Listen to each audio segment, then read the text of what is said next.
This story is completely crazy. He bought a gold ring for 10 yuan. In a world where food is the only strong currency, that ring transported him to a zombie apocalypse with 2 buckets of tomatoes. Yes, that's right, tomatoes. In this world, he realized that tomatoes were worth more than gold. Now, together with 2 sisters, he must turn this wealth into strength to survive in this chaotic world. Amid the storm and the city's destruction, monsters roam the streets. Soon after, a young man wakes up tied up in an unknown place, where a woman asks him what his name is. Suddenly, the sound of a belt snapping makes his eyes widen. Then the woman stretches out the object and questions him about why he invaded their base. Still immobilized, the young man replies that his name is Song Chao, and that he was just passing through the area. However, not believing him, the woman tells him to stop stalling and save both of their time. She then points to a girl eating tomatoes and asks why he would carry something so precious with monsters everywhere.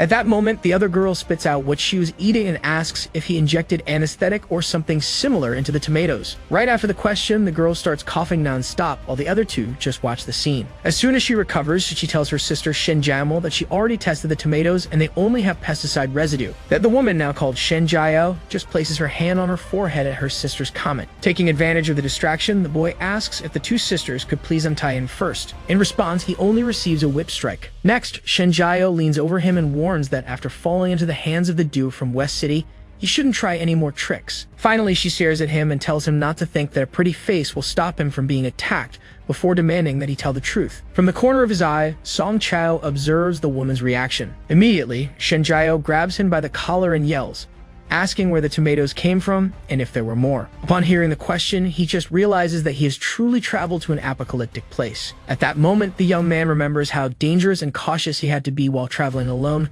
finding the tomatoes next to a creature and almost being killed by another before being saved. Suddenly, his body is thrown to the ground once again. Then Shen Jiao accuses him of plotting something and demands that he tell the truth. Without giving him time to answer, she threatens him if he doesn't quickly say what he knows. Desperate, he begs the woman to stop being rough and assures her that he wasn't sent by anyone. Hearing this, the girl simply lets him go, making him fall. On the ground, he explains that he came from another base to trade, and that he can offer more tomatoes if they help him. Faced with the offer, Shen Jiao is surprised at the possibility that he might have more. Then the woman questions what kind of trade he planned to make and if, by any chance, he was a slave trader. Thus, the 2 stare at each other in silence for a moment. Suddenly, the other complains that the tomatoes are too sour and asks if he has anything else. Right after, she ends up demanding that he also get vegetables and eggs. At once, Shen Jiao tells her foolish sister to calm down and asks where it would be possible to find eggs in this world. She then explains that chickens have mutated and that their eggs are no longer edible. With this revelation, Song Chao realizes that even basic items like vegetables and eggs have become rare commodities, concluding that it was already too late for that place. Now free, the young man gestures and asks what kind of goods he can trade for food. Meanwhile, he reflects on having arrived there because of a strange ring and decides he needs to make a profit to help his family. With that, Shen Jiao starts listing the items they have available for trade. During the negotiation, the woman offers energy modules, laser weapons, and even beautiful women as slaves. However, the mere mention of buying women leaves the young man completely shocked. In his mind, he begins to imagine the possibility of trading eggs and tomatoes for beautiful women. Immediately, Shen Jiao grabs him again and accuses him of being interested in slave trafficking. However, he denies everything and says it was a misunderstanding, as he wanted to trade for gold and diamonds. She just watches him with a suspicious look.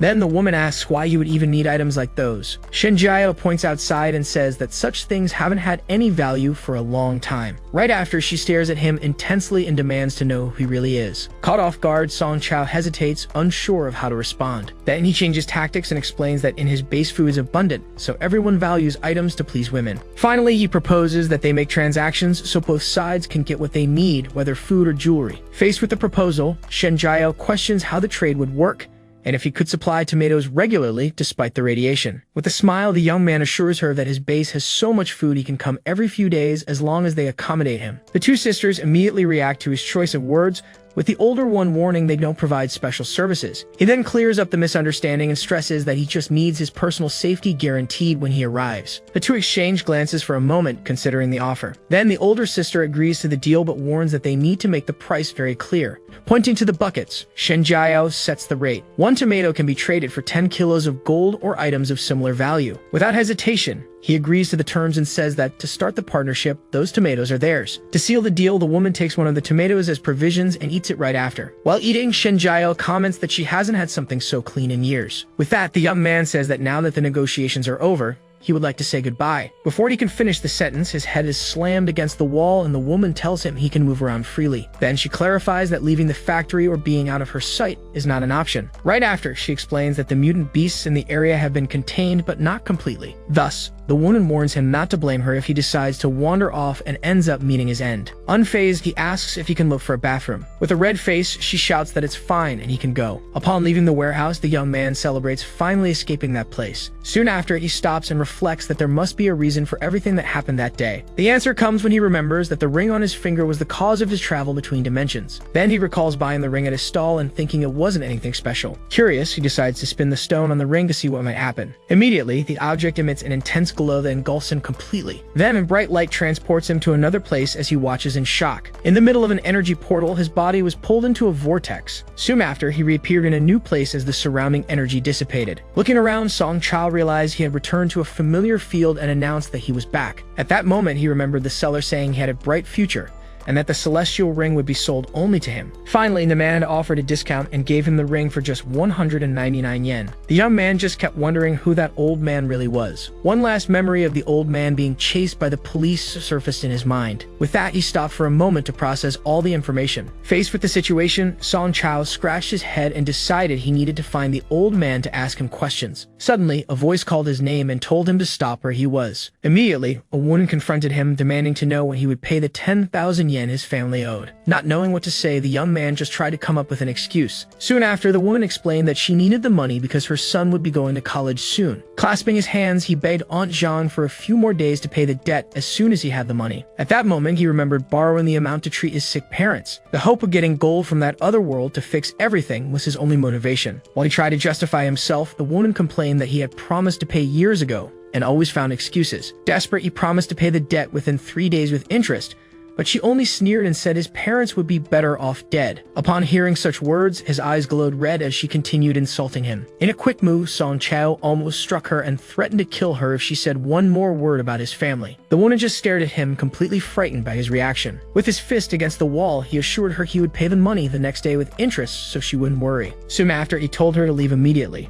while she watched him in shock at his behavior. Still shaken, the woman accused him of scaring her and threatened to find someone to force him to pay if he didn't keep his promise. He just watched her leave in silence. With his fist clenched, he decided he should take this opportunity to give his family a better life. The next day, outside the market, the young man prepared 2 buckets full of fresh vegetables. After placing the buckets next to a box, he confirmed everything was ready to go. With everything prepared, he spun the stone on his ring to activate the portal. Right after, a large vortex of energy opened before him, ready to transport him to the other world. As soon as he arrived, he confirmed that the return point hadn't changed, but then the barrel of a gun appeared at his side. In an instant, the weapon was pressed against his forehead. Right after, a female voice welcomed him while her finger tightened on the trigger. Then Shinjiao asked why he had taken so long to return. With a smile on her face, she questioned his sudden disappearance the day before. Nervous, the young man tried to calm down and explain that he had just gone back to get some food. Then he turned and asked if they didn't want vegetables and eggs, saying that he claimed he would show them what he had brought. At that moment, when he looked at his hands, he saw there was nothing there and became confused. Soon after, the younger sister called Shinjiao to come see what had appeared. On the ground, 2 buckets full of fresh vegetables and a box of eggs had appeared out of nowhere. Seeing that, the older woman just stared at the items,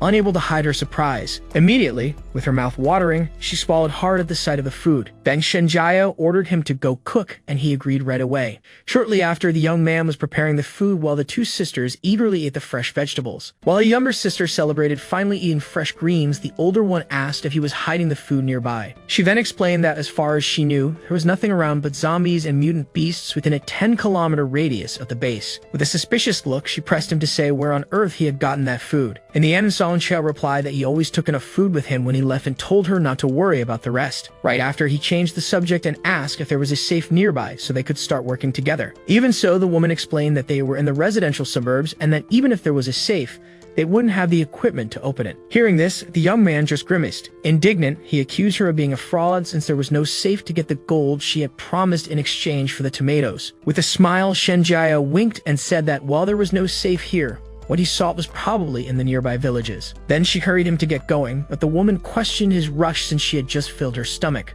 Determined, the young man insisted that he was in a hurry and they needed to go quickly. At last, she stared at him for a moment before making a decision. Then, with a gesture, she agreed to go out for some post-dinner exercise. Right after, she instructed her sister Jaime to stay and guard the base against any intruders. To finish, she gave the final order to shoot to kill if anyone appeared. As they left, Song Chao asked if she would be fine on her own without her sister, but Shen Jiao just said he was still there. Then the woman reassured him, saying they had already swept the area for mutants many times. As they passed through the door, she informed him that when they arrived, he could take everything he found. While getting ready to leave, Song Chao introduced himself as just an ordinary guy who had traveled to the future and was a bit panicked. A little earlier, Shen Jiao had thrown a watch at him, ordering him to put it on. With the object in his hand, the young man asked if it was just a toy. Right after, he inspected the device and wanted to know how it worked.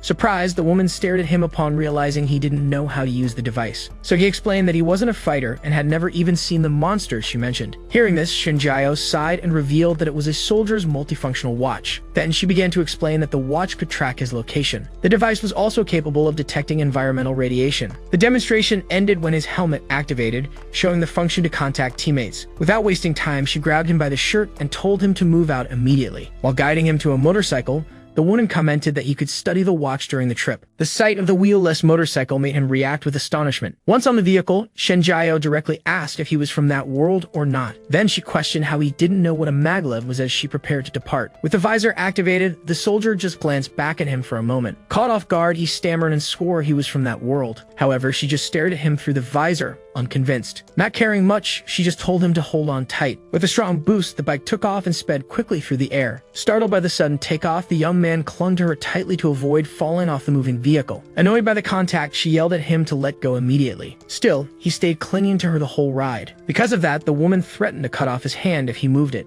After a while in the air, he commented on how silent the place was. While they crossed a field, he asked again, and she reminded him they had already cleared the area. She explained there was nothing there except zombies and mutant beasts. Right after, a creature leaped from the grass toward them, proving the place only stayed quiet after a slaughter. Frightened by the surprise attack, the young man shouted for her to be careful. Without hesitation, Shen Jiao drew her weapon and aimed at the approaching creature. With a smile, she told him to relax because Auntie's here. As they moved away, she said not to make a fuss as it was just a rat, leaving the destroyed body behind. Curious, he asked if the weapon was for sale and how much food it would cost. She simply replied that the laser weapon wasn't worth anything. Then she said he could get one for just an egg once they reached Ling Jing base, while the futuristic city rose on the horizon. The idea of trading an egg for a weapon left him thoughtful for a moment. As they flew over a luxury condo, Song Chao reflected that in that apocalyptic world, one had to be armed to the teeth. Upon landing in front of a fountain, Shen Jiao announced they had arrived at the place. Soon after, the two approached a large mansion. Then the woman pulled out 2 pistols and loaded them. She told him to stay close to her and not wander off, and he immediately agreed. When they reached the door, she said it had been a while since she was last in that area. Then she warned that the exploration might be a bit troublesome before entering the house. Peeking through the gap, the young man reacted with surprise at what he saw. The living room, though luxurious, was completely ransacked and covered in bloodstains. He just swallowed hard at that sight. Even with the mess, he noticed that even the couch would be worth a lot, but his partner urged him to hurry before nightfall. Climbing the stairs, the woman instructed them to go straight to the master bedroom. Once inside, she explained that valuables were usually kept there. After a quick glance, Song Chao commented that it didn't look like much and suggested they leave. Suddenly, Shen Jiao stomped hard on the floor, startling him with a noise. Right after, he was astonished by what he saw. A secret door with a safe was revealed, and the young man asked how she knew it was there. With a distant look, she explained that her former home had been even more luxurious, so she was used to hideouts like that. Then she helped him shoot the safe's lock. With the door open, the two stepped inside and found a miniature golden ship. Seeing the treasure, the young man celebrated finally finding what he was looking for. Faced with so much gold in boxes, he realized he would get rich this time. Shen Jiao then suggested he check if he wanted anything else before going to the next place. With his eyes shining, Song Chao held the solid gold ship and exclaimed that it was exactly what he wanted. Suddenly, his eyes were drawn to something else inside the safe. In one of the drawers, he found a lone ring. He picked up the object, thinking that something hidden so well in a secure room had to be valuable. After examining the ring closely, he decided to keep it for now. With the golden ship in hand, he said he was ready and they could leave. Suddenly, a noise outside made the young man widen his eyes. As soon as he asked what was happening, Shen Jiao told him to be quiet and warned she had heard something. Not understanding what was happening, Song Chio just watched the scene. Meanwhile, Shen Jiao went to the window to see what was outside. Suddenly, her watch started beeping, and she wondered if it was them. Seeing her reaction, the young man wanted to know what was going on and if it was a friend. The woman explained that they weren't friends, but rather a group from the southern suburbs who had tried to sell them as slaves several times. She then revealed that the group was being attacked by a swarm of mutant wasps. With a smile, Shen Jiao simply commented that they deserved what was happening to them. Right after, Song Chio's watch also beeped, showing a hologram of the mutant wasp. Given the situation, the woman figured this was the perfect chance to get rid of them once and for all. With that in mind, she decided they needed to jump out the window before being seen. Without hesitation, Shen Jiao leaped while Song Chao only watched from inside. The woman landed safely on the ground. Right after, he also jumped but fell clumsily, making her comment on his terrible physical shape. She then asked if it was possible that he had never been injected with genetic enhancers. While running, he asked if there was a way to buy them, and Shen Jiao replied that one cost about 30 eggs. Hurrying him, she told him not to talk and just run, while clearing a path with gunfire through the wreckage. Soon after, one of the men from the other group shouted for them to stop and help. Without hesitation, the woman shot at them and replied she wouldn't help at all. Then she handed a weapon to Song Chao and ordered him to help shoot. With the gun in his hands, the young man froze, not knowing what to do. As the bullets whizzed past them, Shen Jiao insisted that he hold the weapon and help her. As soon as he took the gun, the young man just stared at it, unsure of what to do. Right after, he admitted he didn't know how to use that kind of weapon. Upon hearing that, the woman just clicked her tongue in disapproval. Because of this, she complained about her bad luck in accepting his job while her watch beeped. Suddenly, 2 grenades materialized in her hand. Not understanding, the young man asked what those objects were. Right away, his partner explained that they were flash and smoke grenades. Then she threw them and warned him not to forget to bring food to reimburse the items. Soon after, the enemy just screamed in confusion as the artifacts exploded. Amid the smoke, the woman yelled for him to run, but the enemy spotted them. At that moment, the man fired in their direction and cursed at them not to try to escape. Although an energy shield activated to block the shot, it ended up breaking on impact and hit her directly. Seeing the scene, Song Chao shouted her name, Shen Jiao. Even wounded in the shoulder, the fighter just glared at him with one eye closed. As blood ran down her shoulder, he shouted her name again. Worried, the young man asked if she was okay, but his partner assured him it was nothing and told him to keep running. Then she ducked to dodge the bullets coming her way. Meanwhile, the enemy kept shooting at the mutant wasps that were chasing them. In the meantime, the two ran down the street as the creatures fired energy projectiles. With her gun in hand, Shen Jiao began shooting back. Soon after, she prepared for direct combat. At that moment, the woman leaped toward the motorcycle that appeared floating in the air. Already at the controls, she reached out her hand to him and shouted for him to grab it. Without hesitation, the young man gripped her hand tightly. Seeing their escape, the enemy yelled at them not to dare run away. Finally, now on the bike, the pursuer shouted her name one more time as they sped off at high speed. While the younger sister just grumbled about the situation, Shen Jiao tended to her wound as Song Chao apologized and promised not to back down next time. With her hair now tied up, the warrior advised him to practice shooting as she couldn't count on his fighting skills. Then she used a medical injector that instantly sealed the wound on her arm. Surprised by the medicine's effectiveness, the young man realized he needed to prepare food to trade for the drug as soon as possible. Suddenly, he said goodbye, saying he had something to do and would see them next time. At that moment, Shen Jiao asked if he was sure he wanted to leave since the enemies could return at any minute. Even with his back turned, he insisted he couldn't stay and really needed to go back now. Seeing his insistence, the woman just told him to go while he promised to bring more food as compensation. Right after walking away, Song Chao looked around to make sure he was alone in the warehouse. With the place secure, an energy enveloped him and he vanished completely. Soon after, the younger sister peeked from behind a pillar and confirmed he had left.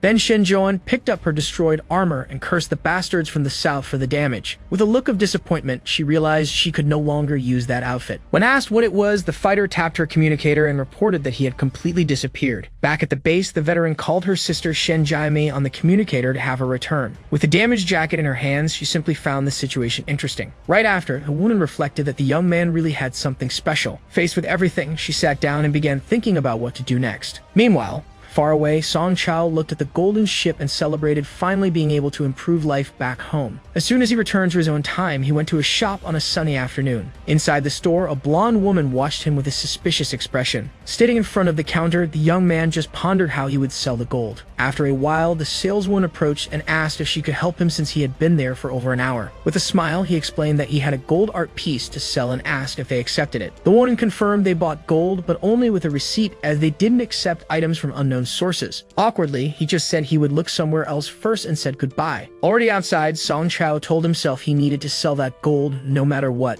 Soon after, he was seen running from a shop while being accused of stealing the item. An hour later, the young man was kicked out of another place but remained determined to find a buyer someday. Later, he refused to sell it for 100 at a pawn shop, demanding at least 300 for the gold. By night, he sat on a bench completely discouraged from failing to sell the item anywhere. With that, he realized he had never imagined how hard it would be to sell the gold he had in his hands. Suddenly, a man stopped in front of him and asked how many pieces he was selling. Surprised by the approach, the young man just looked up, unsure what to say. Before him stood an old man with a hat who watched him, waiting for an answer. At that moment, the man smiled and invited him to go to his shop with the goods. As they walked down a dark, empty street under the moonlight, the two moved side by side. Soon after, the man invited him into his antique shop. With a gesture, the old gentleman welcomed him to his no-questions-asked antique store. Sitting in his chair, he introduced himself as the manager, Zhou Fuyuan. From there, he asked the young man to show him the pieces he was selling. A bit awkward, Song Chao simply agreed to the request. Right after, he revealed the large golden sailing ship that shone brilliantly. At that moment, he explained it was a work of art in perfect condition, sold at the price of ordinary gold, which left the manager impressed. With a magnifying glass, the elder examined the piece up close and remarked that it was incredible. After the inspection, Zhao Fuyuan confirmed it was genuine gold with excellent craftsmanship and prepared to make an offer. He then assured him he was a fair businessman and followed the general price of gold and art, while the young man listened closely. After weighing the piece, the manager offered the market value as a friendly deal between them. As a notification popped up on the young man's phone, the merchant advised him to bring any other treasure there first. Seeing the amount of 740,000 yen on the screen, the young man realized he was finally rich. With the phone in hand, Song Chao celebrated at last getting the money. As soon as he arrived, Song Chao knocked on Aunt Zheng's door to settle the account. Suspicious, the woman peered through the crack and asked who it was before opening the door. For a moment, her gaze stayed fixed. With his phone in hand, the young man announced he was there to pay the debt via transfer. Even without understanding, Aunt Zheng told him to come in and said to settle the payment directly with her son. Then the woman called for Zhang Jun to come receive the money. Soon the young man appeared, asking if, after all that time, the debt would finally be paid. The visitor then confirmed he would make the transfer on his phone. With that, he opened the payment app so the transaction could be completed. While looking at the phone, Zhang Jun insulted him, calling him a lazy hick and saying his family was useless. The young man's expression changed completely upon hearing the insult. He immediately stated that the 10,000 debt was paid with 2,000 in interest, because a man should be grateful and have manners. He then warned that he would make Zhang Jun regret it if he said one more word about his family. The threat left mother and son completely terrified. The boy pointed and shouted about the threat, but the others simply asked whether it really was one. With an intimidating look, he asked if Zhang Jun truly wanted to test him. His opponent's reaction was pure shock before Song Chao finally left at dusk. Later that night, the debt was finally paid. Lying in his bed, the young man began planning to buy a new bed for his parents and maybe even a house. Soon his thoughts turned to what might have happened to the sisters in the other world. Looking at the ring on his finger, he decided it might be better to check on them later. The next day, Song Chao returned to the warehouse in the other world. With his backpack on his shoulders, he walked through the place. Right after, he opened the door with a smile and announced that he was back. At that very moment, a gun was pressed against his head. It was Shen Zhouan asking if it was really him, while Shen Jiamei watched just behind her. With his hands up, the young man asked her not to shoot and confirmed his identity. The veteran lowered her weapon and wanted to know what he was doing there again. The young man tried to find out whether the group from the day before had returned,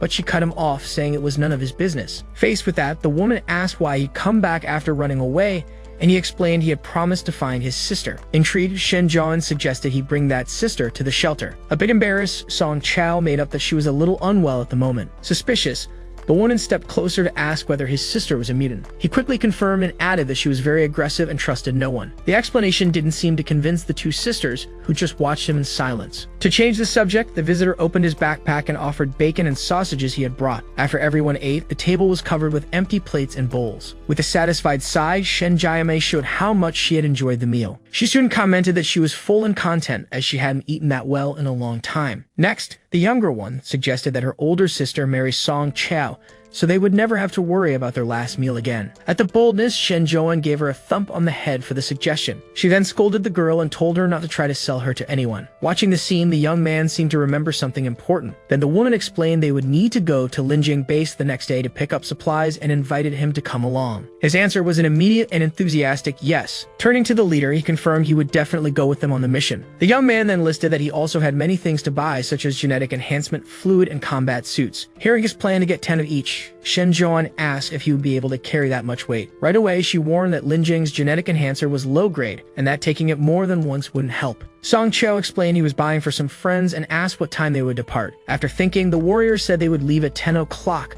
but that he would need to bring more food to have enough money. With a thumbs up, the young man assured them not to worry, since he would bring more than enough food. The next morning, the group prepared to head out through the abandoned city. With a thud, Song Chao dropped 2 heavy suitcases onto the warehouse floor. Standing beside his surprised Shen Jian, he declared that it was enough for the trip. As soon as they opened the cases, the sisters were astonished to see fruits, vegetables, eggs, and even meat. The young man then explained that he would leave 2 suitcases as payment and use the rest for shopping, earning their agreement. With a big smile, he said he was really excited for this. At that moment, Shen Jiamai poked her sister again, suggesting she just marry him already. Embarrassed, the older sister told the girl to stop talking and get in the vehicle so they could leave. Right after, the yellow vehicle took off at high speed and departed on the mission. While traveling, the young man seemed a bit confused by the landscape. His surprise grew when they spotted gigantic walls on the horizon. He then asked the younger one if that was a military base behind the walls. With shining eyes, the girl simply confirmed it was. Then Shen Jiamai explained that it was Ling Jing military base, a human fortress with 3 walls and defenses no mutant dared to cross. Upon arriving at the base entrance, the group joined others who were also waiting to enter. Meanwhile, one of the armed guards instructed everyone in line to stay orderly and present their cards. Soon the entry gate opened so they could move forward. While waiting, Song Chao asked how much food was needed to get digital currency,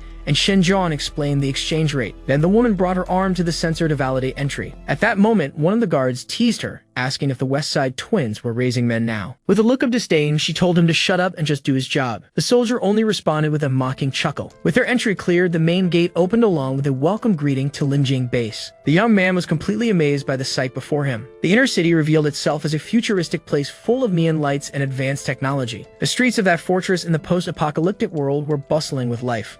All around, people in different outfits and appearances wandered about. Seeing the movement, the young man asked if it was safe now that their weapons had been handed over, but Shen Jian reassured him. However, his expression changed when he noticed a less glamorous side of the city. In a dark corner, he saw 2 thin, sickly-looking men sitting on the ground. One of them looked his way with a face completely devoid of hope. Watching the scene, Song Chao realized the harsh reality of that ruined world. Suddenly, a man began shouting in the middle of the street, drawing everyone's attention. He loudly announced that he had a beautiful woman freshly brought from the south. With a tired look, the woman just listened in silence as the offer was made for 10 electronic coins. Hearing the price, Song Chao was shocked to realize that was worth only 5 eggs. At that moment, Shen Jian's voice came from his side, asking if he was tempted by the offer. Then she advised him to mind his own business and stay out of it. Quickly, the young man denied it, saying he couldn't waste food on that and they should hurry to make the exchange. With that, Shen Jian agreed and explained that people there would do anything for food. She also added they could even steal everything he had during the night. Soon after, the woman stopped walking and pointed out they had reached their destination. The group then headed to a building marked as the Currency Bureau. Before going in, she instructed Song Chao to remain silent and act indifferent. According to her advice, that behavior would prevent him from being looked down on inside. As soon as they entered, 2 uniformed men watched them approach the counter. One of them asked Shen Jian if she had anything good to sell. In response, the woman placed a large suitcase on the counter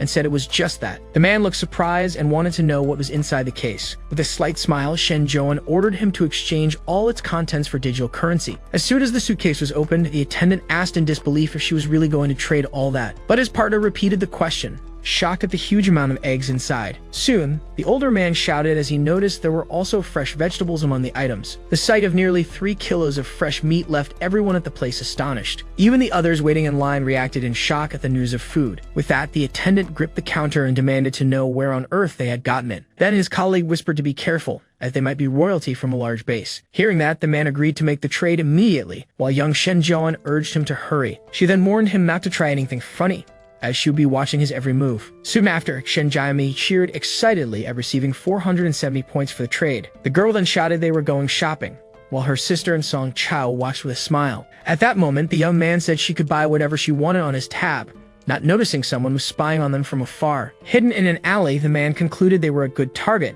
and that he needed to inform Tiger. In a bar, the informant told his boss Tiger that a fat sheep was in town and had exchanged over 400 credits. While smoking, the gang leader commented that it was an impressive amount. The man then detailed that the trade included eggs, fruit, and 3 kilos of pork, which made Tiger skeptical. But the informant swore he was absolutely sure about the information. The gang boss then realized that was an extremely rare product in the region. With 2 women at his side, the criminal asked how many people made up the potential target. The answer was that there were only 3 people, 1 man and 2 women, who were still in Market 1. With the cigar between his fingers, the leader called over one of his men old sticks. Then the order was for his men to watch the road leading to the Western District. Tiger then reflected that these days, anyone who could afford pork was very rich. The success of that plan meant he would get even richer. Meanwhile, Shenjuan asked if Song Chao was sure he wanted to go to the market. The young man replied that she wasn't the only one who had things to buy there. With that, the woman agreed and suggested they split up and meet again when finished shopping. The young man's first stop was a store displaying several models of weapons in its showcase.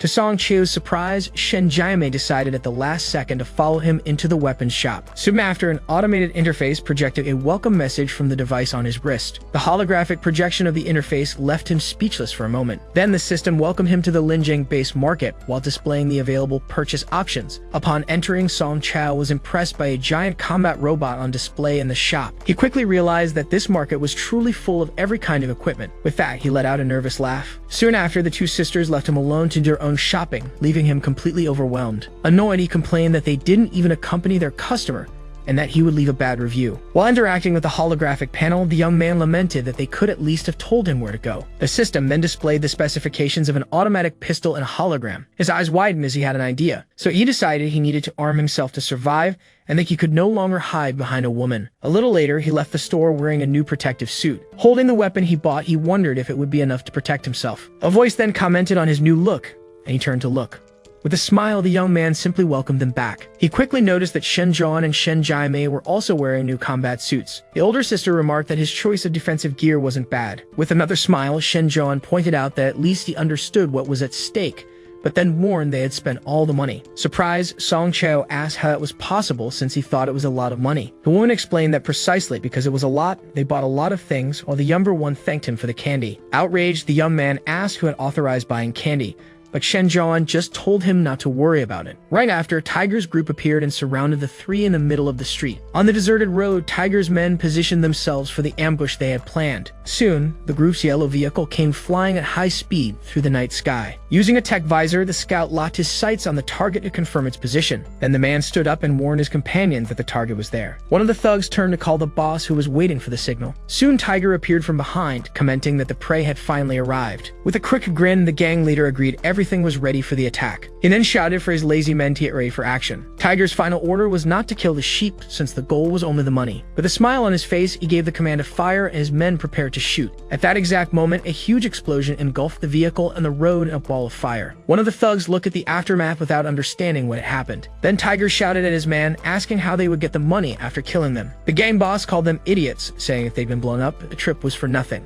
As they approached, a henchman found only the burning wreckage of the vehicle in the middle of the road. At that moment, Tiger's eye caught sight of a projectile being fired toward him at extreme speed. Then a second, even bigger explosion engulfed them all and launched the henchman into the air. In the distance, a triumphant cry echoed amidst the flames of the explosion. Smoke still rose from the barrel of the weapon that had been fired. With a victorious smile, the shooter bragged about hitting them all with a single shot. While Song Chao was still on the ground, Shen Jiamei celebrated that everything had gone up in flames. Amid the fire, Tiger realized what had really happened and cursed at the blunder. Lying on the ground, he tried to understand what was going on as he saw his men scattered around. The leader stood up looking at the explosion and questioned if they had been bombed. He soon realized it had been a counter-ambush, where they used the empty car as bait for a long-range attack. With that, Tiger concluded that a second wave of artillery would soon follow. Immediately, the gang boss shouted for his men to get ready. The order was for one of the thugs to take some others and go deal with the shooters. Then the man called his companions to go with him toward the attack. From afar, Song Chao watched the enemy group advance. Shen Jiamei then warned her sister that someone was coming toward them. The young girl looked at her weapon with a worried expression. She soon realized the ammo still hadn't finished reloading. Because of that, she admitted she wasn't good at close or mid-range combat. But remembering a piece of advice from Shen Zhuan,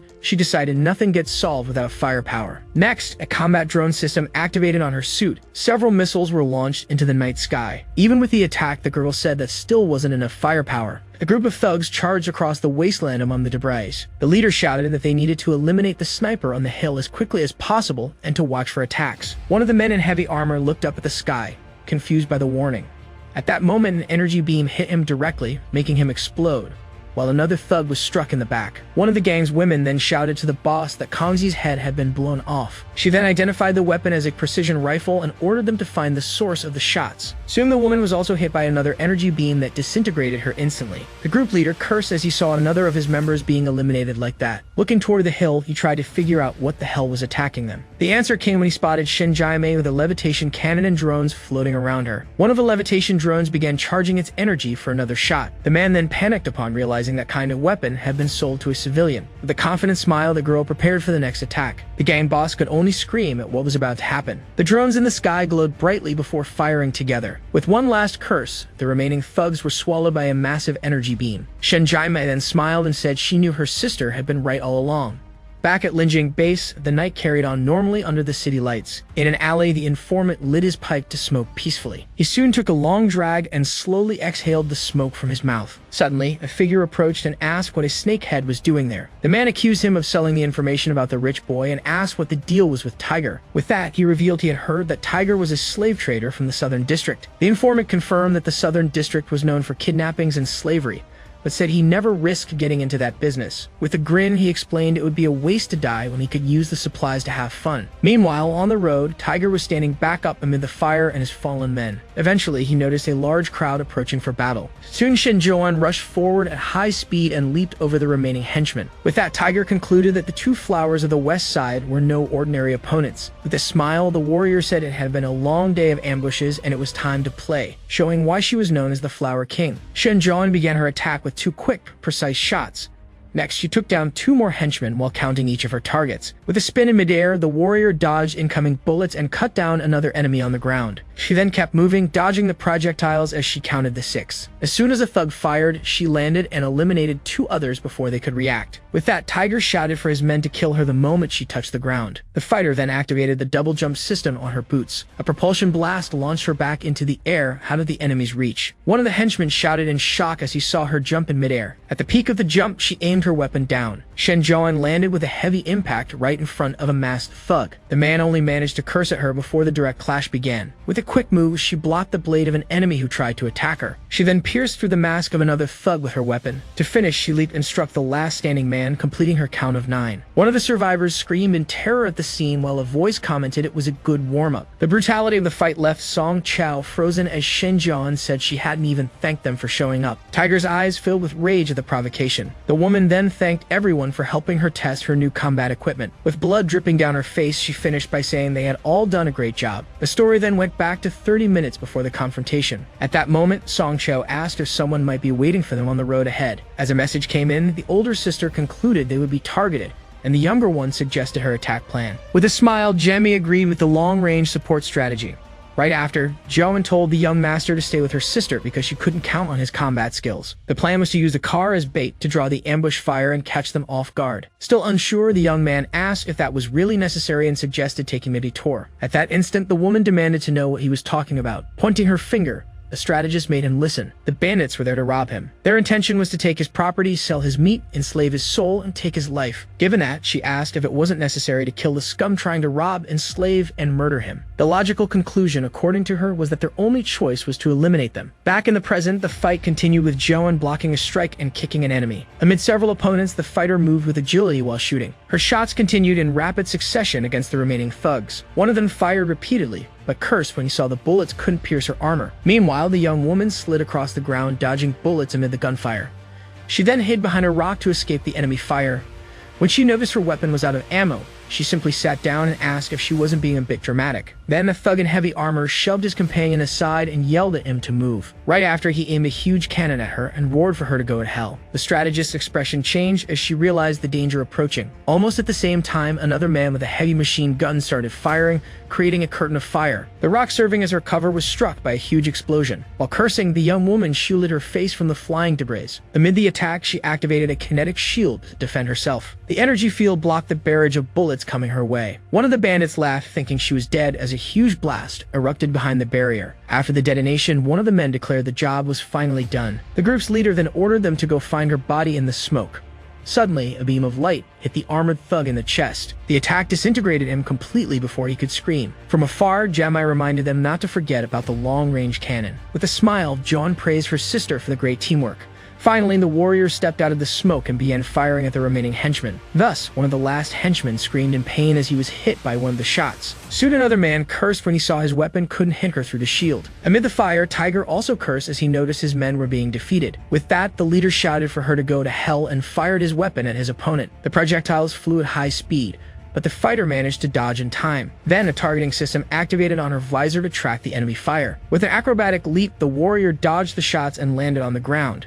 Seeing this, Jemmy screamed her sister's name in total despair. Song Chao also reacted in shock, saying it wasn't possible. Tiger let out a sigh of relief and began laughing at the situation. However, Joan used the momentum to spin in the air while the enemy shouted her name. Right after, she landed sliding across the ground to block the enemy's armed arm. Then she fired her weapon point-blank directly into his arm. The leader was stunned, not understanding how that was possible. Without hesitation, the young woman kept shooting repeatedly at the opponent's arm. As one of the thugs shouted for Tiger to duck, another gang member was struck by a shot. With her helmet activated, the warrior aimed her weapon after wounding the enemy. Then she turned and asked if their boss's name was really Tiger. While the man was on the ground, she taunted him not to be shy and to fight back. One of the bandits looked terrified at his fallen brother, not understanding the situation. Holding an even bigger weapon, the fighter called out for whoever was hiding to come out and play. Then she asked if they weren't going to try robbing them again, since hiding wouldn't earn them anything. Hearing that, the wounded next to Tiger told him to leave, saying they weren't fat sheep. Realizing they had walked into a trap, the two fled, concluding it was a wolf in sheep's clothing. After their escape, the battlefield was left covered in fire and the bodies of the defeated henchmen. None of the men who stayed to fight survived the confrontation. With her weapon in hand, the fighter stared at the horizon and wondered if the others had fled,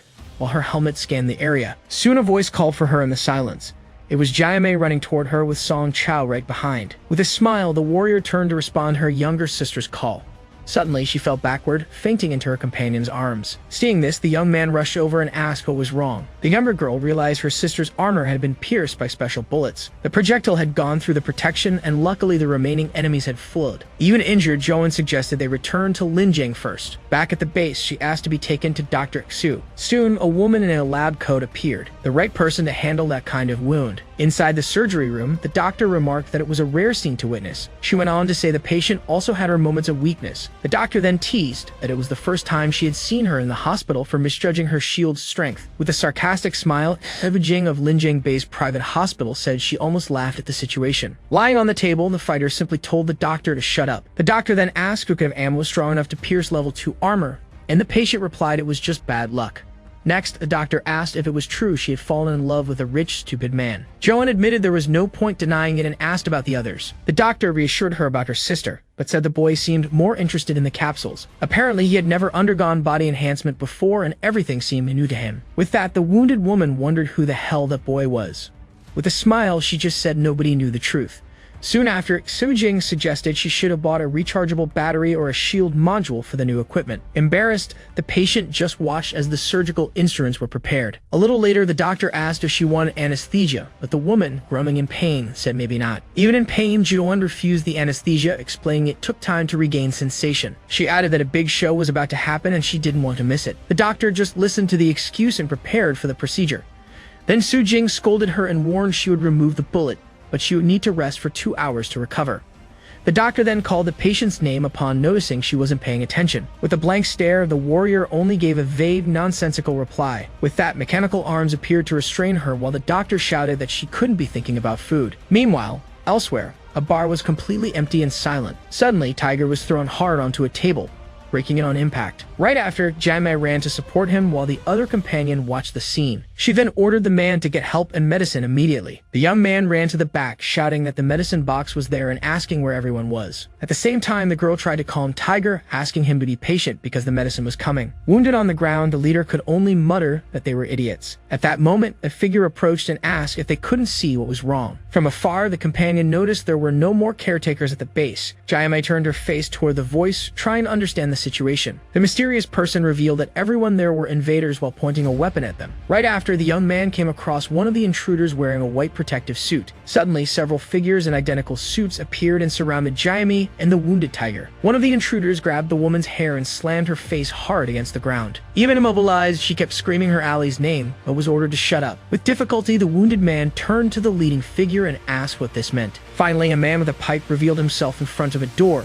accompanied by more guards. Tiger and his companions were now completely surrounded by the group of invaders. Even while captured, he demanded to know why the man was in his territory and what his intentions were. The group's leader just stared at him with a mocking smile. Then he knelt down and told Tiger not to worry about the situation. Next, he stepped closer, saying he could explain everything that was happening. With a finger raised, the invader declared that everything could be summed up in a single sentence. It then revealed that the real problem was that they had gone after Shenjian. The revelation left Tiger and his companion completely shocked. Outraged, the young man accused him of having leaked the information, but the leader only responded with mockery. As the man began shouting about how many of his people had died, a guard pointed a gun to his head. He went on to explain that because they had targeted Joan, the other 3 bosses of Ling Jing base were now demanding an explanation from the southern district. Upon hearing that, Tiger could only mutter a single word. Then the invader revealed that the lone wolf had been submerged in cement and killed. The man continued, saying that since some didn't think that was enough, they asked the Hell King's men to help carry his belongings. Placing a hand on Jiami's head, he told Tiger that the situation was also difficult for him. Then the leader taunted him to look at what he had become. With his hands together, the invader suggested he send the Buddha to the heavens to go help his brother. Right after, he made the final offer for Tiger to transfer all his credits and properties to them. In a laboratory, a complex DNA chain floated inside an aqueous chamber. With a fixed gaze, Song Chao watched the scene intently. He then stepped closer to a large glass capsule where a bubbling fluid swirled. At that moment, a voice commented that he seemed interested in the enhancement fluid. Soon after, Xu Jing appeared at his side and observed him for a moment. The young man then asked if Joan was okay, but the doctor reassured him that Jiami was already taking care of her. Hearing the news, Chao let out a brief sigh of relief. Then an older scientist asked if he would like to try genetic enhancement. The boy turned his head toward the voice. Without hesitation, he asked how much the procedure cost. The doctor replied it was 800 credits with installments, which the young man thought was a bit expensive. The researcher scolded him, saying he must have misunderstood what enhancement drugs were about. He went on to explain that thanks to the invention, people were able to survive mutant creatures and improve their physical abilities. As the young man listened, the scientist concluded that the true value was in the foundation of survival and the dignity of life. Finally, he showed the image of a chained person and asked if the boy still thought the price was expensive. Moments later, Chao was already floating inside the capsule, while the scientist congratulated Xu Jing for selling the product with a 500% profit. The doctor commented that he had clearly never seen a genetic drug before, which made the overpriced sale a basic operation. Soon after, as he walked away, the researcher asked if Joan was still resting. The small floating robot next to Xu Jing began processing the requested information. Suddenly, the drone reported that the patient had left a note and escaped, making the doctor simply say she already knew. The message left by the warrior simply apologized for the rush and promised to pay next time. With that, Xu Jing just said that she needed to learn a lesson. That same night, on a street in the city, the group's leader was boasting about how ordinary people were. As he walked, he celebrated how happy he was with the results of that day. One of his subordinates approached and called him boss. The man asked if it was really safe to leave Tiger alive. The pipe smoker simply questioned his companion's concern. With a laugh, he explained that all of Tiger's men and suppliers no longer existed. The former leader was now completely alone and powerless. He then revealed they were only helping Ji Kuo collect a debt. Holding his pipe, he said that the scheming of the big bosses wasn't their problem, since they were only hired to guide the way. Suddenly, a voice interrupted and asked if the one who hired him also wanted an invoice for the company. Startled, he turned, trying to see who was speaking. As the figure approached, she accused him of leading a group to her home for an ambush. Shinjan then revealed herself, explaining that after a winner is decided, they take people to copy the loser's house. With a smile, she pressed the man, asking if, as an honest businessman, he had nothing to say. The boss could only mutter an insult upon realizing the trap. Even so, he greeted the newcomer, commenting that he had heard about her injury, but Joan replied that thanks to him she wasn't dead yet. Then he reminded her that he had warned her about the fight, but she retorted that he hadn't mentioned armor-piercing bullets. Soon, the two began laughing about the situation. Their shared laughter went on for a moment. Then the man's expression changed and he asked what she wanted, telling her to give her next order. The young woman told him to relax, saying she only wanted to settle accounts and talk business. But the subordinate asked if she really intended to do business with an intelligence group like theirs. Then the leader commented that they didn't get much work, and the other man confirmed they really didn't. With a smile, the man said the visitor was always welcome to buy information and told his men to listen closely. Suddenly, the young woman grabbed him by the head, saying this was a good business opportunity. While pressing him, she asked if it wasn't true. The leader then asked what she meant by that. She went on to reveal her phishing plan, in which she would spread information to lure people with bad intentions. The strategy was to draw the targets into a trap. Then the woman explained she would kill the enemies, confiscate their belongings, and sell what was left at a discount, splitting the profits with them. But the man expressed concern, saying people like King Jiao Wang would certainly come after them. Even so, the subordinate tried to argue, reminding her they were just an intelligence group. So the visitor ordered that if he couldn't decide, he should go back back and consult his superiors. Then she warned that any future intelligence mistakes would result in a cut from his share. At that moment, the boss recognized the anonymous credit card where Tiger's funds had been transferred and began to scream. Desperate, he touched his neck and realized when the collar had been placed. Quickly, the leader apologized and accepted the deal, and the young woman said she would forgive him. Holding the card, she advised him to be a good boy and said she looked forward to working together. As soon as she left, the subordinate asked why his boss hadn't stopped her. The young man insisted on knowing why his superior hadn't acted. Then the boss revealed they weren't alone, as several armed figures suddenly appeared in the alley. Next, the leader told his young companion that he had already warned him not to underestimate those people. Still, the subordinate tried to understand why the visitor would come there just to blackmail him. Meanwhile, the young man's visor detected someone else approaching. Far away, on a rooftop, another figure suddenly sneezed. Sitting at the top of a building with a gun, she simply wondered if she had caught a cold. Back in the laboratory, the young man felt his body sinking into a deep sea as two beams of light appeared in the distance. Slowly, he opened his eyes and realized the brightness he saw was actually the ceiling above. He soon covered his face with his hand as he slowly woke from the procedure.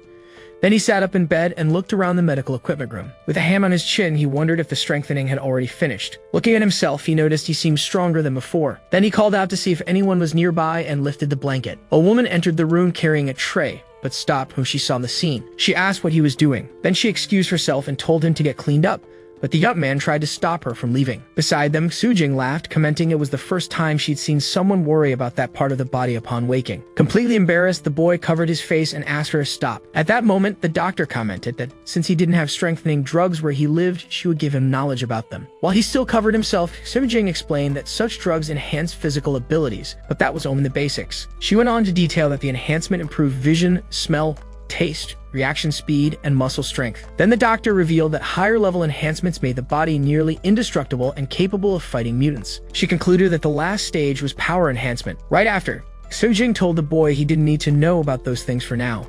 If finished, the doctor advised him to simply run if he was unlucky enough to meet someone with that level of enhancement. With that, the boy understood how dangerous they could be. At that moment, the two sisters, Shen Zhaoan and Shen Jiami, entered the room, and the air went completely silent. The pink-haired woman took a sip from her bottle. Then she told Sojing that nobody had ever seen anything like this in Ling Jing. The doctor agreed, saying it was true. Meanwhile, the young man scratched his head for a moment, processing the information. He then asked the price of several drugs, explaining he needed to buy as many top-quality ones as possible. As the younger sister began to talk about the price, Sujing smacked her and told her to be quiet. The girl crashed into a panel, pointing out that medicine here was quite expensive. The doctor explained that Ling Jing was a small place, and if he wanted good quality drugs, he would need to find 200 vials so she could sell them. Inwardly, the doctor thought there were many things about killing him that she couldn't say. Then the boy asked if those potions could actually be used. She scolded him, clarifying that strengthening drugs needed to be calibrated for use. Understanding this, the boy could only utter a single word. Then he asked if there was any drug that could be used directly. Sujing commented that he really wouldn't give up on the idea. Then she proposed that she could order a batch of easy-to-use drugs that wouldn't go wrong, but the price would be high. Without hesitation, the boy immediately accepted and asked her to place the order, with a price of 500 yuan.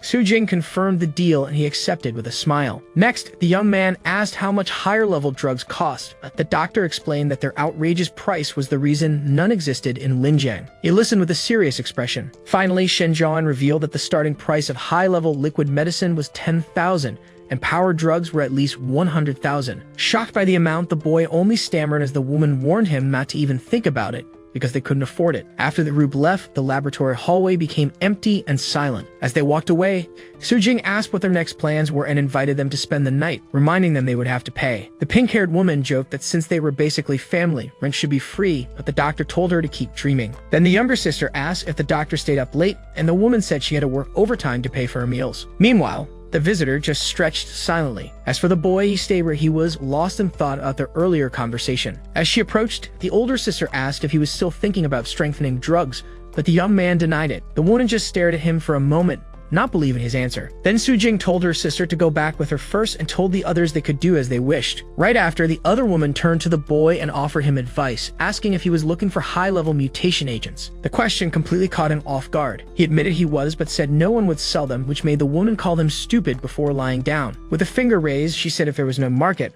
they could just create one. The idea left the boy completely confused.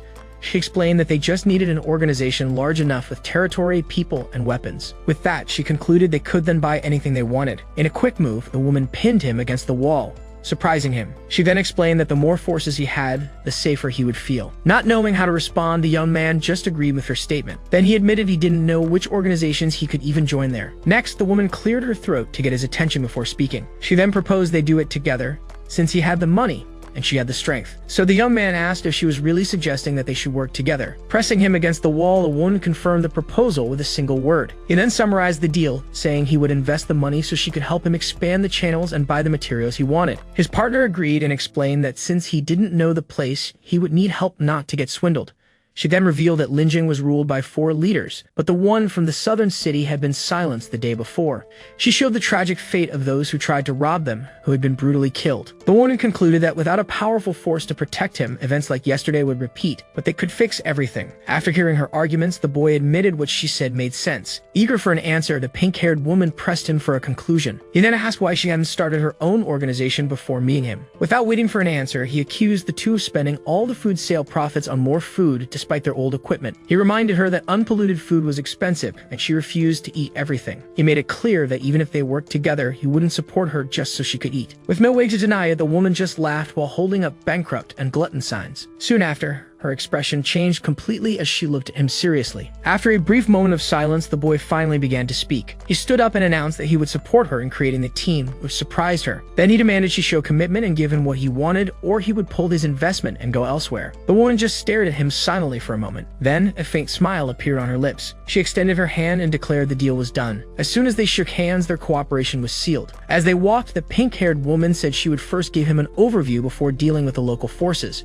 She explained that Ling Jing was divided into 5 regions, with each of the 4 main ones having their own leaders and forces. To the east, the transport hub housed the largest black market in the area, run by a businessman who preferred money and information over fighting. The central region was dominated by the tech industry, its leader being a military man nicknamed the General. Then she explained that the southern side was full of bandits, and their boss, the Lone Wolf, was no longer in command. Soon after, she mentioned the northern side of the city but hesitated for a moment. Curious, the boy asked what was wrong with that area. Seeing his persistence, she turned to finally answer. The woman revealed that the northern part was a distribution center for all kinds of bandits and mercenaries. According to her, a leader there was a king who had issues with them, so the best thing to do was simply not go there. The boy then questioned what kind of introduction that was, leaving her flustered. He asked if that meant no one was in charge of the west side of the city. With a confident smile, the woman pointed at herself and declared that this was her territory. Surprised, he noted that all the others had armies, while she had only 2 people, which made her flinch as she said there were historical reasons. Trying to hide her embarrassment, she gave a light cough to the side. Then she explained that the western suburbs had great development potential. She revealed that the area was rich in resources and ancient ruins where valuable things could be dug up. The boy then asked about the downside, and she said the excess of monsters made development difficult, which made him conclude that's why she was poor. He then asked why the others didn't just take the territory for themselves. Crossing her arms, the woman firmly reaffirmed that this was her territory. To finish, she pointed at herself again and repeated that this was her territory. The next day at the laboratory, Dr. Jing started the conversation with the group. With a serious expression, she asked if they were out of money. The boy confirmed the situation with an awkward smile. Then the younger sister asked if they really planned to work with Jie, since he was super weak. The pink-haired woman begged her to be quiet and stop talking. Then the young man confronted the doctor, asking if she didn't want the medicine box anymore after he spent all night making it. His partner explained that the food sold for credits had already been eaten before they even got there. The doctor just looked at the older sister and said the decision was hers. The woman turned her face away, trying to think of a solution. Then the doctor proposed that if she acted as guarantor, she would accept the internal account, but charge 20% interest on the debt. The partner complained about the rate, but Jing threatened her, saying you get what you pay for. With no other choice, she agreed to the deal. Once he got the items, the boy thanked them and promised to pay as soon as possible. Then the group said their goodbyes and left while the younger one said she was going to bed. In the end, the scientist commented that he didn't think she would be willing to give them credit. They all walked in silence down the laboratory hallway. The doctor explained that old friends naturally got discounts out of consideration. Meanwhile, the yellow drone floated beside her. She commented that the partners seemed to be planning to build the team on her own. The scientist revealed that he was already tired of Ling Jing's stagnant state and thought it would be fun to stir things up. Finally, as she hid in the corridor, the doctor just muttered that she would regret this later. On a busy city street, the group observed the buildings around them. Then the pink-haired partner turned to the boy and confirmed that they needed gold. She explained that she couldn't get supplies for free and would have to trade for them, which made Song Chio question why they needed so much gold. The young man revealed that besides gold, art and antiques could also be used in trades. The younger sister asked why they needed such useless things. He simply commented that the needs of a large base were surprising, quoting a saying about how priorities change once your stomach is full. The pink-haired woman showed concern, saying that even if they found gold, 3 people couldn't carry much. He then suggested buying it from others in the western suburbs, but she immediately dismissed the idea of trading food for gold. After thinking for a moment, the partner stated there was only one way to get what they needed. With a determined look, she told him to just come with her. Soon after, the group arrived in an alley in a simpler part of the city. A man greeted them with a smile, saying it was a rare visit. Then he commented that he didn't expect the West Side twins to be handling their own business, but was cut off when she said she would get straight to the point. Hearing the nickname, Song Chao whispered to the younger sister, trying to understand. The girl just gave him a look to keep quiet. The group then watched from above a busy alley functioning as a slave market. The boy stared silently at the scene. Then the partner approached the merchant and specified she needed 12 people, 8 men and 4 women, only skilled combatants. She added to the order that he must also provide all the necessary equipment. Finally, the young man realized they were negotiating the purchase of human slaves. Moments later, a convoy of military vehicles moved through a forested area. Inside one of them, one of the new recruits explained to a man that they had bought a group of slaves at the market. Then another companion added that these people would join Shen Juwen's team as a reserve of members and labor. A third person simply confirmed that was the plan. The young man watched the scene silently from his seat. He soon noticed no one had spoken since they entered the vehicle. Silence filled the car, while the younger sister slept on the seat beside him. To break it, he commented how quiet the atmosphere was. The partner explained that with life and death uncertain, it was natural for a slave to have no spirit to talk. The boy remembered she hated slaves and questioned her about it. With a cold look, the woman confirmed she despised it in every sense of the word. The mood inside the vehicle grew heavy after her statement as she kept her eyes on the road. Everyone stayed silent, only hearing the engines hum. The boy looked away, unsure how to respond. To break the tension, she announced they would go to the residential area to collect what they needed and then free the slaves. Surprised, he said buying and freeing slaves didn't seem like something she would do. With a smile, the partner asked what he meant by that and announced they had arrived. Then the vehicle stopped in the middle of an abandoned construction area full of debris. The convoy's vehicles parked in a concrete yard surrounded by abandoned buildings. When the watchful boy questioned the place, the older sister explained they had stored all the easily found gold from nearby villages there. Her brother then instructed that one shipment of gold should be moved first, and they take the rest back later. The woman walked to one of the military trucks. Then she opened the transport vehicle's door. Holding it, the commander ordered everyone to get out immediately. The new recruits looked outside upon hearing the order. Then they began climbing out as their leader urged them to prepare for work. She then ordered the men to take the crates from the truck and told the other sister to take the women to pack everything up, leaving nothing behind. The younger sister accepted the order with a smile. The commander turned to the boy and told him to choose what he wanted to take first. Watching the scene, he muttered that the West Side twins were finally using human slaves too. One of the recruits asked another what the reward for the work would be. The other man said they'd end up as labor anyway. He concluded that as long as they wore bong collars, it'd be whatever the buyers wanted, even cannon fodder. Hearing that, the commander turned and asked if they thought she was talking nonsense. The man confronted her, asking if that wasn't exactly the case. With a smile, the woman revealed that the reward would be their freedom again, which shocked him.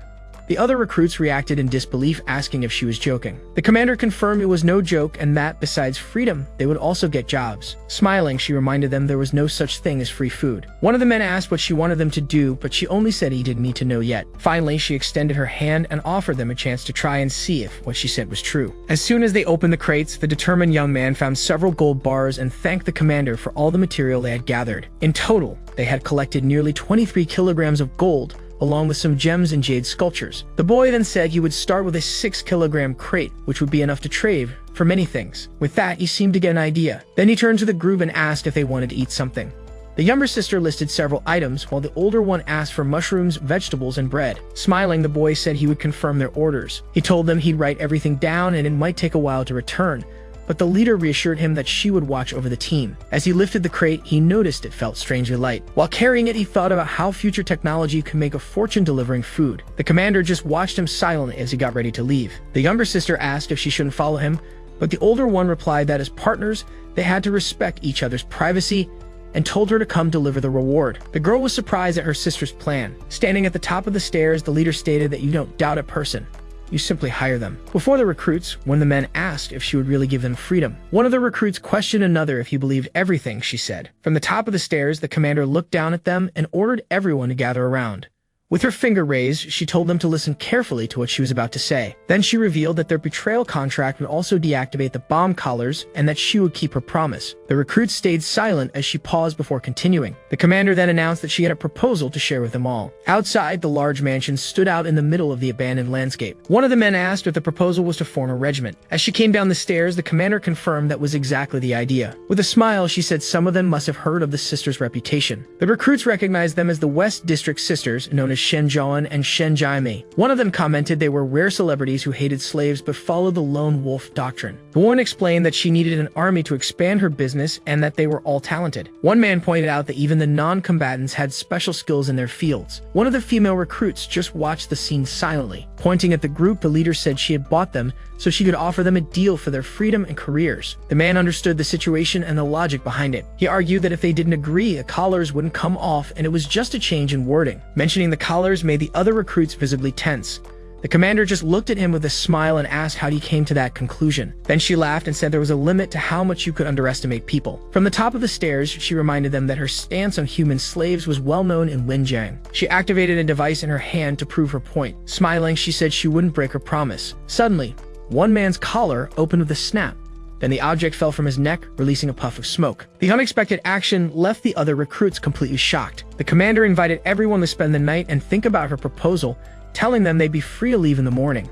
To finish, she winked and said she was looking forward to hearing their answers. As soon as she left, one man asked what else they could do. The group then discussed the situation, saying they didn't want to follow in the sisters' footsteps, but also didn't want to leave empty-handed. Later that night, in one of the mansion's rooms, everything was quiet. Soon after, one of the recruits quietly entered the room where the commander slept. He saw her resting deeply in bed.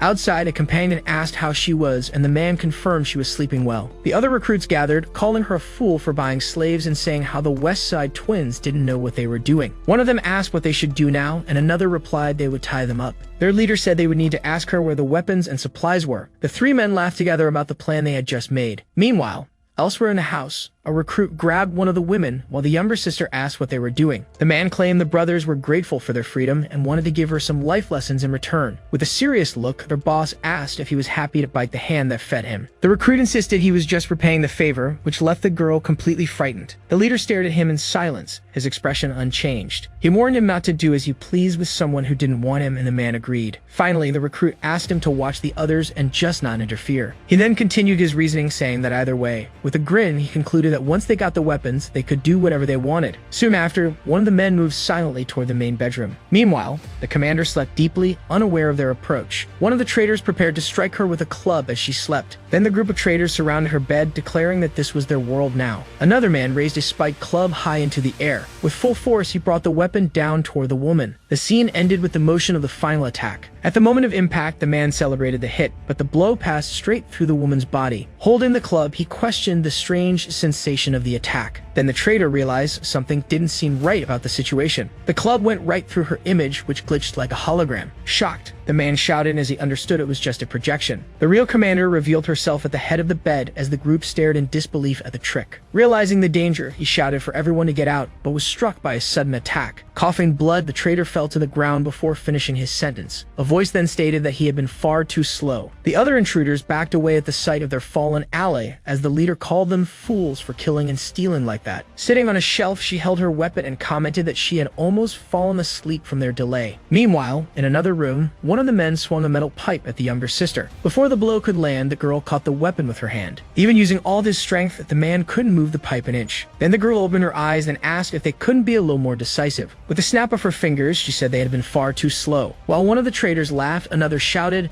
demanding to know why they were taking so long. Their leader remarked that it seemed they weren't very good at fighting. Menacingly, a man told him to keep laughing. He would see the consequences soon. With a swift move, one of the women was brutally slammed to the floor. Walking across the stained ground, a voice narrated about 20 slaves with courage but no brains. The commander added that they had crept behind her back. Standing beside the younger sister, she said at least she still had some men she could use. The girl kicked the squad insignias that had fallen to the ground. The men stared in shock at the objects and asked what they were. One recognized the markings of the squad on their cloaks. With a grin, their leader said it looked like everything was over. The commander simply agreed. With a snap of her fingers, she addressed everyone present. In a quick motion, a weapon was hurled at the remaining traitors. Smiling, the woman announced it was time to move on to the reward and punishment part of the game. One of the recruits screamed desperately as a man cracked the floor with his foot. Another trader kicked a companion and shouted, asking why this was happening. A voice mocked them, telling the little sisters-in-law to run. Weapon in hand, the figure urged them to run faster. The commander then revealed herself and warned them to run quicker. With a smile, she taunted that the big bad wolf would catch them from behind. One of the men readied himself with a staff. He yelled for his companions to attack right then. In a quick move, he lunged and swung the staff at her. The attack was blocked, leaving him completely stunned. He realized the staff had been stopped by energy radiating from her armor. With a blink, the woman began to ask a question. She then asked if they had forgotten what body armor was. Without hesitation, the leader shot him. At the last second, a small dart grazed past her. Annoyed, the commander complained that she hadn't even given them weapons or armor, and yet they still tried to kill her. The remaining recruits just stared at her in silence. Their leader asked if her reaction wasn't a bit over the top. The woman simply gave him a serious look. She explained that if she hadn't anticipated the situation, she would be the one lying on the ground, and they had no right to complain about dying. The commander concluded that everyone is responsible for their own choices. The man said that if they were going to work together, he needed to understand how she did things. As the remaining traders fled, a voice remarked that one favor deserves another. Then a headless body fell from the building, rolling across the ground. While the last trader shielded his partner, he was suddenly stabbed in the back. From the balcony, Shen Zhuan appeared, aiming her gun to finish the job. Meanwhile, farther away, the two other escaping traders were catching their breath among the rubble. The silence of the night was broken only by the drip of blood on the asphalt. The man stood while his companion slumped in exhaustion. Relieved, the fugitive whispered to herself that she had finally escaped. Then she asked what the two of them should do now. Suddenly, her partner was attacked by mutants and screamed desperately for help. The woman stood frozen, watching the scene. Then she stumbled back, begging for help, saying she didn't want to die. As she turned around, she saw a swarm of mutants approaching. Her eyes widened as she faced the threat coming toward her. A giant creature rose over her, blocking the moonlight. All she could do was let out one final scream of terror. The beast opened its jaws to devour her as the victim could only whisper a last prayer. Meanwhile, hidden nearby, two other traders watched the scene from afar, trying not to be seen. They shrank behind cover so the monsters would notice them. One of them recognized the creature leading the horde. It was revealed to be a demon devourer leading the attack. The monster's eyes glowed intensely in the darkness. From a vantage point, a man commented to Shen Zhuan about the incredible number of mutants gathered. Shen Zhuan simply gave a faint smile at his comment. Moments later, the horde of mutants turned their backs and began to walk away down the street. Surprised, the traders wondered if the creatures were really leaving. One of them turned to the group and said that if they had left earlier, they would have had to face all those monsters. At that, one of the women showed an expression of shock. The men looked at each other in confusion. With her face partially covered, another member whispered that it wasn't possible. Hearing the comments, the young warrior stifled a laugh. With an air of superiority, she assured them not to worry, saying the mutants in this region had an agreement with the residents. Then the man asked if it was just coincidence that the monsters always devour the traders she expelled. Laughing, the woman asked what else it could be. Her gaze then turned serious as she questioned if he was suggesting she could control monsters. Casually, she added that even the wildest dreams had their limits. The man then remarked that the tactic of using one to scare the others worked well. Taking a step forward, the strategist started to walk away while one of the traders nervously agreed. With a wink, she said she hoped to get more advice from him in the future. Finally, she walked off down the ruined street and welcomed the new member to her crew. Far away, a beam of light appeared in the middle of a green field. With the sound of distortion, the brightness grew stronger, signaling someone's arrival. Moments later, Song Chao materialized there and took his first step into that world. He walked through the grass in metal boots, approaching a house. Carrying a large case on his back, he sighed in relief at finally arriving. Looking around, he realized he was back home. Then he thought that showing up in the yard dressed like that might get him in trouble. Thinking it over, he concluded he'd need to find a way to hide everything. Deciding quickly, he concluded that changing clothes first would be best. As he neared the door, he heard his father asking if it was a new medicine. Sitting in a chair, the man asked if it was for his lungs. At that moment, Song Wengshen looked at his son and asked if he was okay. Now in casual clothes, the young man explained it was a new medicine from the company where he worked. He showed the device and said that if all went well, they would soon be rich. Suspicious, his father asked if he was being used as a test subject. The young man said he would never do that, explaining the medicine was expensive, and this was the only way to get it. Then he applied the device to his father's arm, hoping it would heal his lungs. Soon after, Song Wengshen clenched his fist and joked that he felt like Superman. His son silently watched his reaction carefully. The man then advised him not to meddle in his affairs, but to never betray his conscience. Song Chao just held back a smile as he processed the advice. Finally, he turned to leave and told his father not to worry. He was going back to work. Soon after, Song Chao went to a commercial street and stopped in front of an antique shop. The sign on the facade stood out on the building.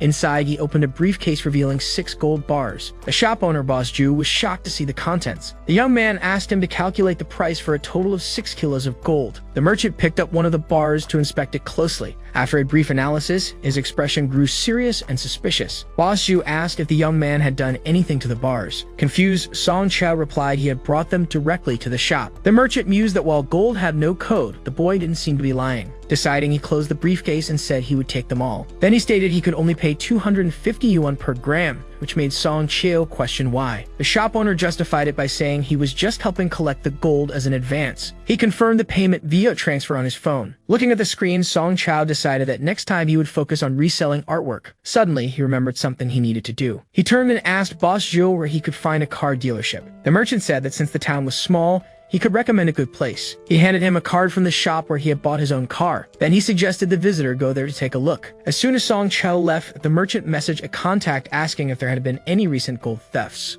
Alone, he thought about how there was no record of the crime and no way to trace the gold's origin. Leaning back in his chair, he admitted that doing business with Song Chao was stressful. Finally, he decided he would never get involved in a deal like that again. Arriving at the dealership, the traveler walked into the showroom and greeted them. Right away, he stated directly that he wanted to buy a car. At that moment, a saleswoman approached and offered to show him the models. The sales manager, Chen Jia, formally introduced herself to the customer. The tour of the vehicles began with a white SUV. Next, they passed by a luxury convertible model. A golden sports car was also on display in the main hall. The manager explained that they had the most complete line and asked what his budget was. Song Chao thought for a moment before answering the question. Then he said his initial budget was 1 million yuan, which shocked the saleswoman. Confused by her reaction, he asked what was wrong, but she nervously denied it. The manager then tried to regain her composure and hide her surprise. Once recovered, she asked if he had any specific model in mind. At that moment, the young man's phone began vibrating in his pocket. He asked for a moment and answered the call. On the other end, an unfamiliar voice asked if it was Song Chao. He confirmed his identity and asked who was speaking. Xiuxiu's best friends introduced themselves and said they needed to tell him something. After hearing what they had to say, his expression changed completely. With a serious tone, he thanked them for the information and said he understood. Once the call ended, he put the phone back in his pocket. The manager came closer and he turned to speak directly to her. Urgently,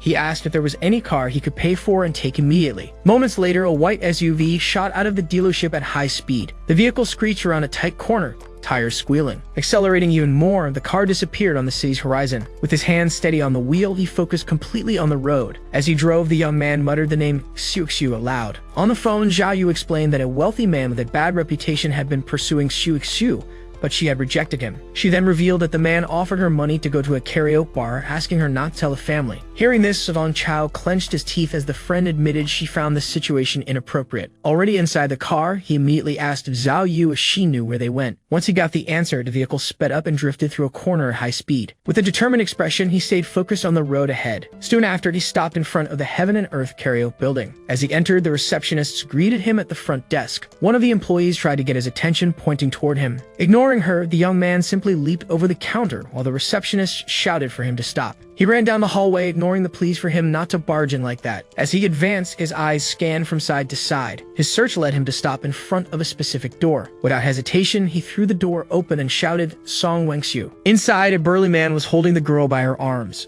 Startled, she recognized him and called him brother. His hand trembled on the doorframe as he started questioning her. He demanded an explanation for what was going on in that place. The scene widened, revealing the luxurious interior of the karaoke room.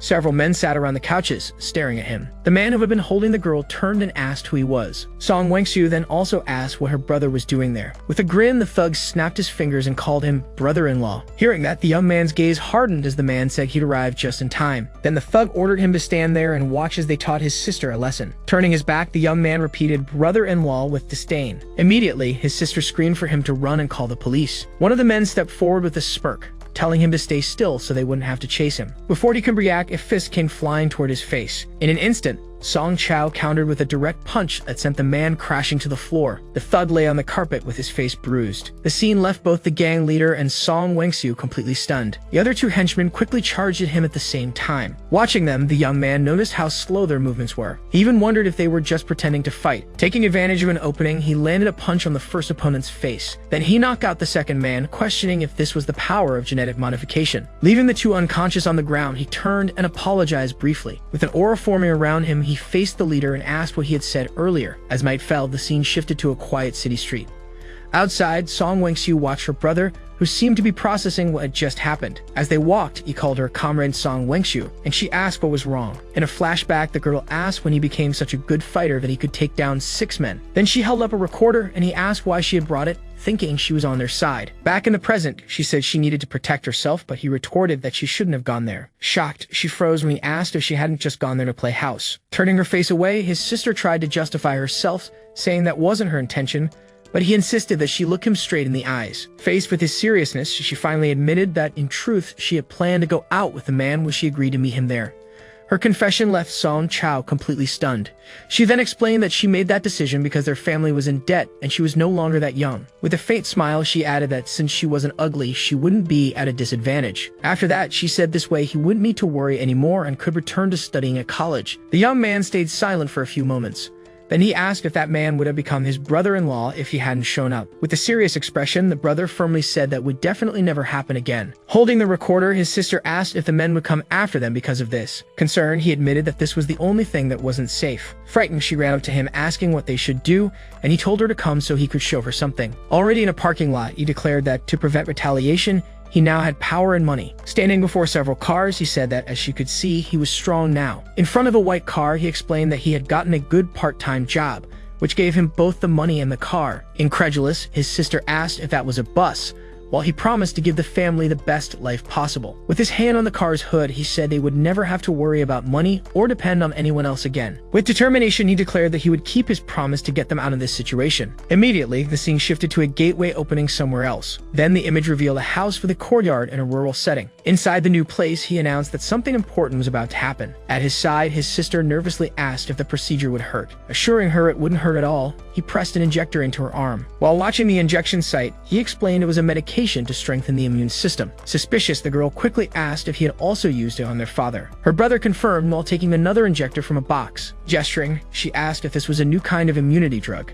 He replied yes. His sister then assumed his company must be pharmaceutical, but he clarified that it was a clinical trial of a drug he had developed himself. The revelation left her completely shocked once again. She asked if he had used the drug on himself, and he simply replied that the technology was already mature. Closing the box, he explained that there still weren't enough volunteers to test the medicine and release it on the market. With the image of Shenzhen in mind, he said he knew the owner of the company, who was trustworthy, and had given him the car and lots of money. Then he confessed to his sister that at first he had the same doubts as her and almost refused. Soon after, he admitted that the offer he received was too good to ignore. Even so, his sister came up behind him, warning that it would be better to be cautious, but he only replied that this happens because they were poor. At that moment, a message from his classmate Miao King arrived, and his sister curiously looked at the screen. The text was an invitation to a class reunion, but he recalled that the organizer wasn't a very pleasant person. Far away in an office, Miao King herself was reading the invitation on her phone. With disdain, she wondered who would have time for that during such a busy period. Suddenly, the woman seemed to have an idea as she reconsidered the message. With a new expression, she paused and reflected for a moment. Then she removed her glasses. Holding her phone, she decided she could use the reunion to recruit someone in an emergency. The next day, Song Chao was seen again inside his car. Resting on the steering wheel,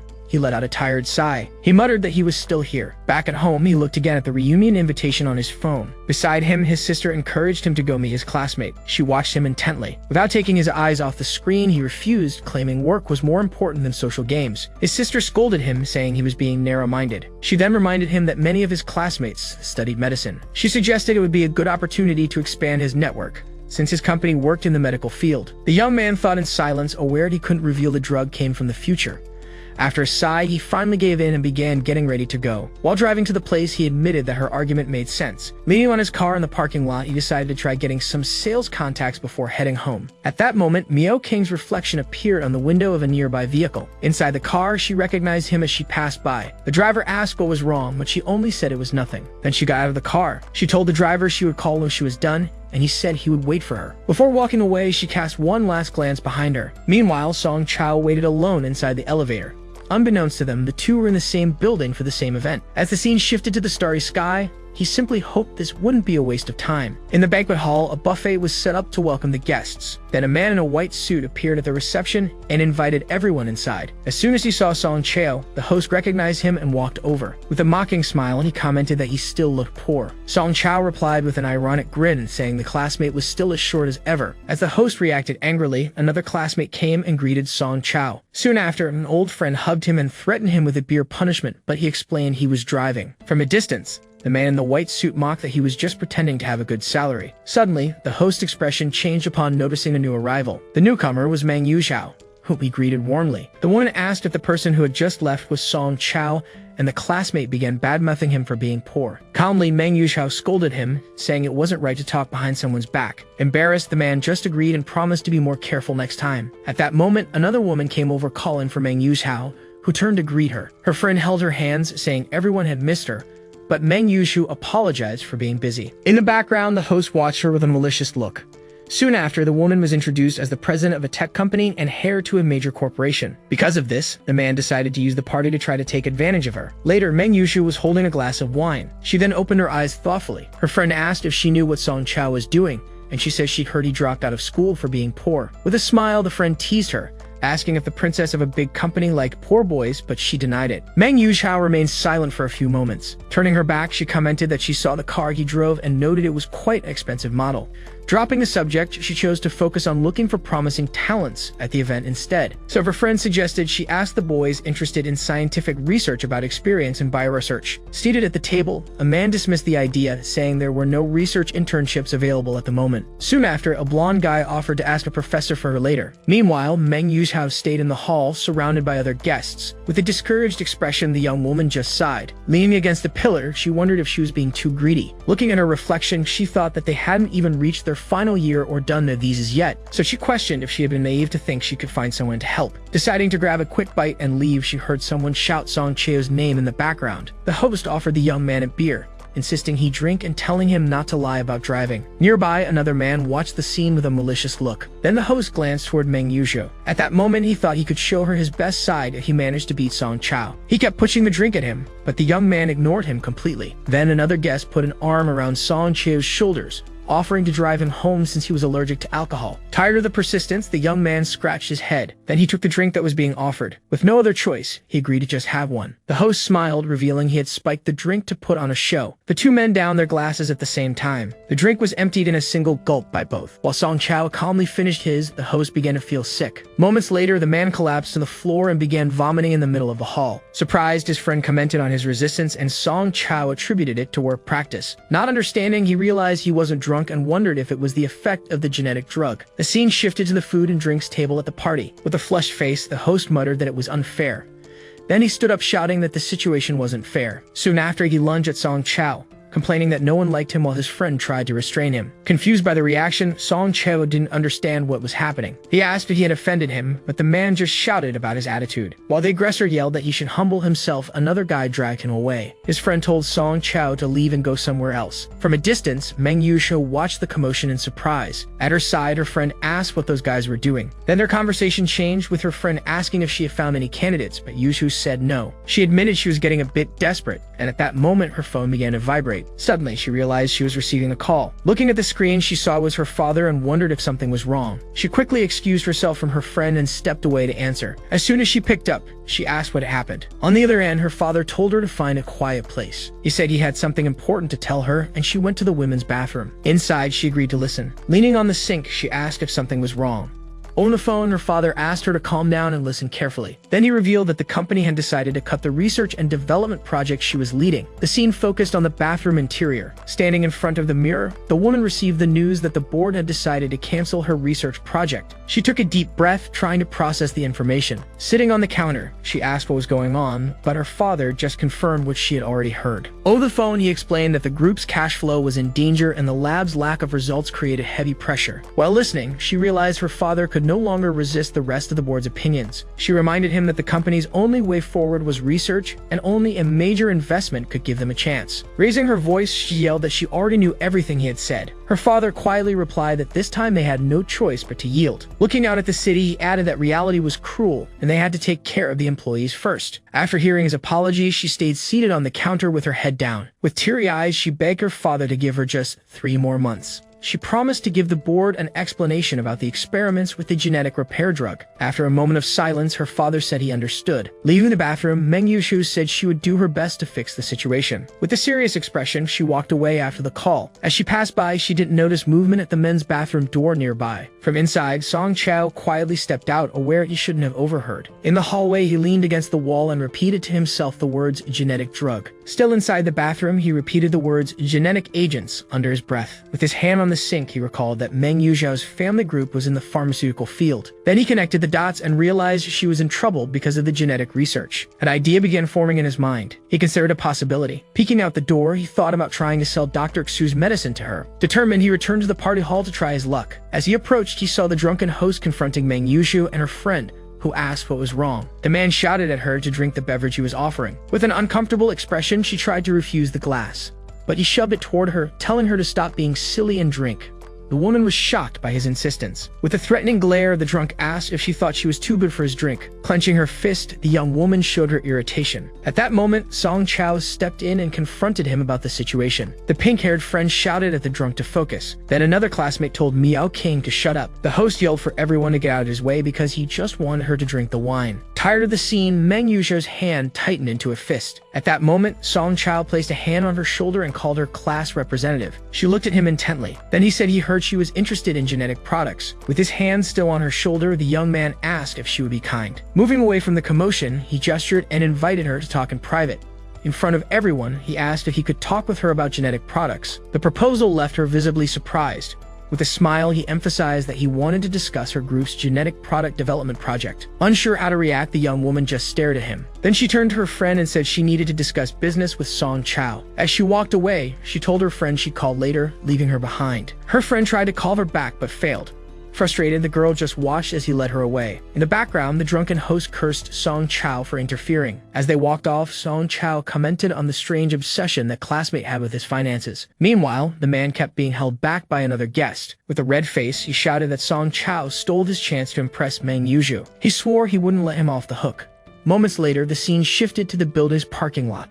The two walked side by side toward his car. When they arrived, she thanked him for his help, and he looked at her in surprise. She acknowledged that he had stepped in to help her. Then she suggested he return to the party and said she was about to leave. Confused, he insisted that he really wanted to talk with her. Seeing his persistence, she turned and asked what he wanted. He revealed he worked for a company that already had samples of genetic agents and admitted he heard her call. He asked if she would be interested in a collaboration, but the young woman clenched her fists and told him to repeat it. Meng Yushu then said she was grateful for his help and wouldn't sue him for stealing trade secrets. Looking down at him, she told him not to belittle other people's work. Hey everyone, did you enjoy the story? I really liked it. If you want to follow the next part, make sure to subscribe to the channel and leave a like. See you in the next story, guys.